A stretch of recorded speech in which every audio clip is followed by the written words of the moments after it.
লন্ডনে ট্রাফিকের মধ্যে বসে থাকা জীবনের একটি অবিচ্ছেদ্য অংশ হয়ে গিয়েছে। গত বছর লন্ডনে ট্রাফিক জ্যামের কারণে একজন ড্রাইভারের গড়ে 101 ঘন্টা সময় নষ্ট হয়েছে। ক্ষতি হয়েছে 385 কোটি পাউন্ড।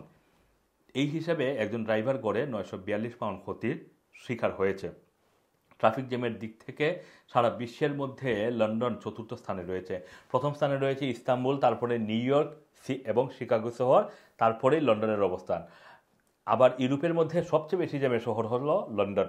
ট্রাফিক অ্যানালিস্ট ইন্ডেক্সের যানজটের উপর ভিত্তি করে এই র্যাঙ্কিং করা হয়েছে। রাজধানী লন্ডনে আপনি যদি জ্যামের মধ্যে পাবলিক ট্রান্সপোর্ট বা বাইকে উঠতে না পারেন, তাহলে আপনি এই জ্যাম থেকে বেরিয়ে আসা প্রায় অসম্ভব। যারা গাড়ির স্টিয়ারিংয়ের পেছনে বসে থাকেন তাদের জন্য এই জ্যামে বসে থাকা আরও কঠিন এবং বিরক্তিকর। এছাড়া দীর্ঘ সময় দাঁড়িয়ে থাকা, গাড়ি থেকে নির্গত ধোঁয়া পরিবেশের জন্য অত্যন্ত ক্ষতিকারক।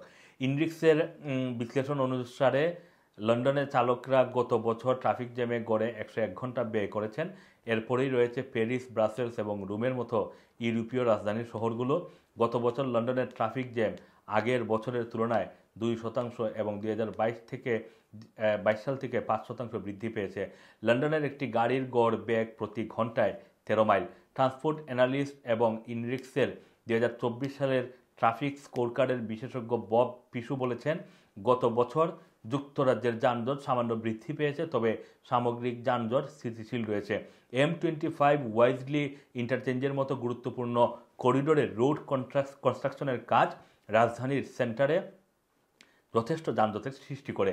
এদিকে যুক্তরাজ্যের অন্যান্য শহরের মধ্যে ম্যানচেস্টারে গত বছর সবচেয়ে বেশি 13% ট্রাফিক জ্যাম বৃদ্ধি পেয়েছে। এখন জেনে নেওয়া যাক যুক্তরাজ্যের কোন কোন শহরে গত বছর গড়ে কত ঘন্টা ট্রাফিক জ্যামে বসে থাকতে হয়েছে সেটার কিছু তথ্য। লন্ডনে 101 ঘন্টা, ব্রিস্টল শহরে 65 ঘন্টা, লিডসে 60 ঘন্টা, ম্যানচেস্টারে 61 ঘন্টা, বাতে 68 ঘন্টা, বার্মিংহামে 54 ঘন্টা, উইগানে 57 ঘন্টা, চেমসফোর্ডে 59 ঘন্টা, শেফিল্ডে 53 ঘন্টা এবং এডিনভরায় 53 ঘন্টা অপেক্ষা করতে হয়েছে মানুষকে জামে।